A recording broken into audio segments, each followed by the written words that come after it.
परिचय। देखो राहुल, ये रोबोट चल रहा है। हाँ रुचिका, ये रोबोट और भी कई काम कर सकता है। राहुल, क्या तुम सजीव और निर्जीव वस्तुओं में फर्क समझते हो? रुचिका, मैं केवल एक अंतर समझता हूँ कि सजीव वस्तुएं चलती हैं, लेकिन अगर ये सच है तो इस रोबोट को सजीव क्यों नहीं समझा जाता? बच्चों, इस पाठ में हम सजीव वस्तुओं की विशेषताओं की जानकारी प्राप्त करेंगे। आओ सीखें। जीवन का वर्णन करना, सजीवों के लक्षणों की पहचान करना, ये समझना कि सजीव वस्तुओं में कोशिकाएं होती हैं, इसकी पहचान करना कि सजीव वस्तुएं जन्म लेती और विकसित होती हैं, सजीव वस्तुओं के द्वारा ऊर्जा के उपयोग की जानकारी प्राप्त करना, ये समझना कि सजीव वस्तुएं परिवर्तन का अनुभव और उसके लिए अभिक्रिया करती हैं, इस पर विचार करना कि सजीव वस्तुएं जनन करती हैं। जीवन उन रासायनिक अभिक्रियाओं के जरिए इसे परिलक्षित करने वाले अणुओं का विलक्षण जटिल कोशिकीय संगठन है, जिनके फलस्वरूप जन्म, विकास, अभिक्रियात्मकता, अनुकूलन और जनन होता है। सजीव के लक्षण, वे वस्तुएं जिनमें वृद्धि, जनन, पर्यावरण का अनुभव और उसके अनुकूल अभिक्रिया करने की क्षमता हो, सजीव वस्तुएं कहलाती हैं।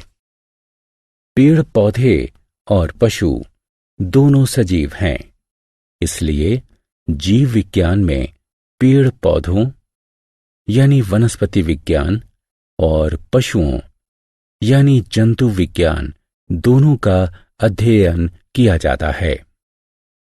सभी सजीव वस्तुओं में निम्नलिखित मौलिक लक्षण होते हैं: परिवर्तन का बोध और अभिक्रिया की क्षमता, जन्म लेना और विकास करना, अपशिष्ट का त्याग करना, जनन करना। सजीवों में कोशिकाएं, प्रत्येक सजीव प्राणी में एक खास विशेषता होती है।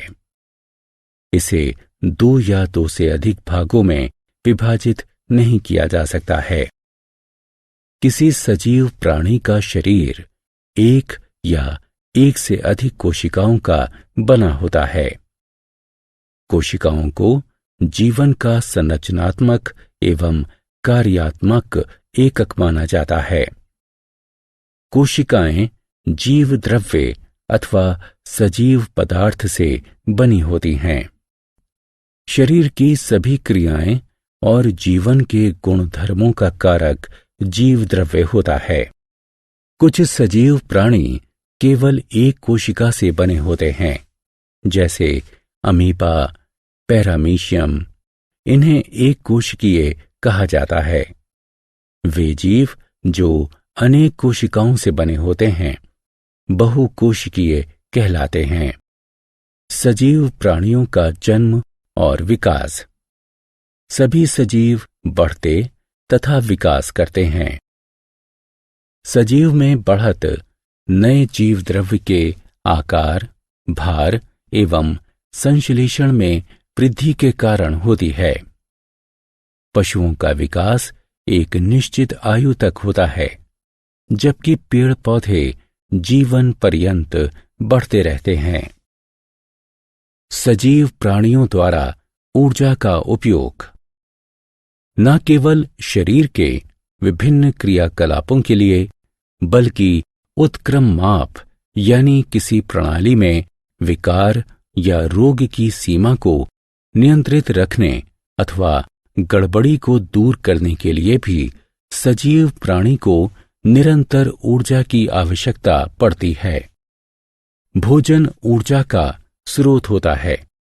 शरीर की हर कोशिका को इसकी जरूरत होती है। पेड़ पौधे प्रकाश संश्लेषण की क्रिया से अपना भोजन तैयार करते हैं। प्रकाश संश्लेषण की क्रिया के लिए पेड़ पौधों को धूप, पानी और पर्णहरित यानी क्लोरोफिल की जरूरत होती है। सजीव प्राणियों द्वारा श्वसन। भोजन से ऊर्जा प्राप्त करने के लिए सजीव प्राणियों को ऑक्सीजन की जरूरत होती है। वे श्वसन क्रिया से ऑक्सीजन ग्रहण करते हैं। श्वसन क्रिया में ऑक्सीजन शरीर के अंदर जाती है, जिसे रक्त शरीर की हर कोशिका तक पहुंचाता है। श्वसन के लिए मानव शरीर में फेफड़े यानी फुफ्फुस, मछलियों में गलफड़ और तिलचट्टों में श्वास रंध्र होते हैं। आओ खेलें। कॉलम क का कॉलम ख से उचित मिलान करें।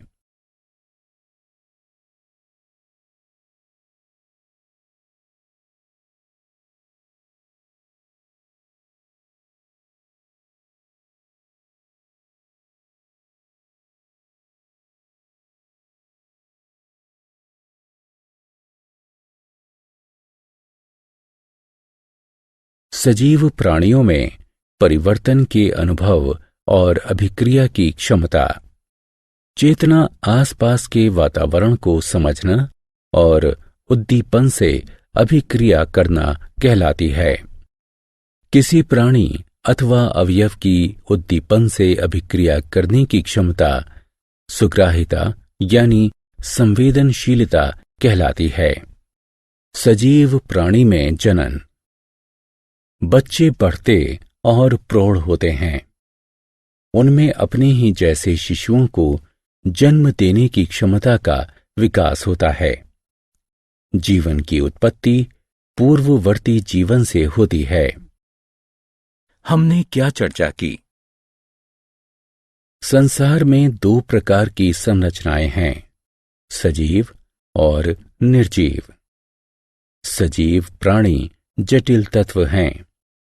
सभी सजीव प्राणियों की कुछ मौलिक विशेषताएं होती हैं। कोशिका जीवन की सबसे छोटी इकाई है। प्रत्येक सजीव प्राणी की संरचना और क्रियाकलाप में आयु के साथ परिवर्तन होता है, जिसे विकास कहते हैं। जनन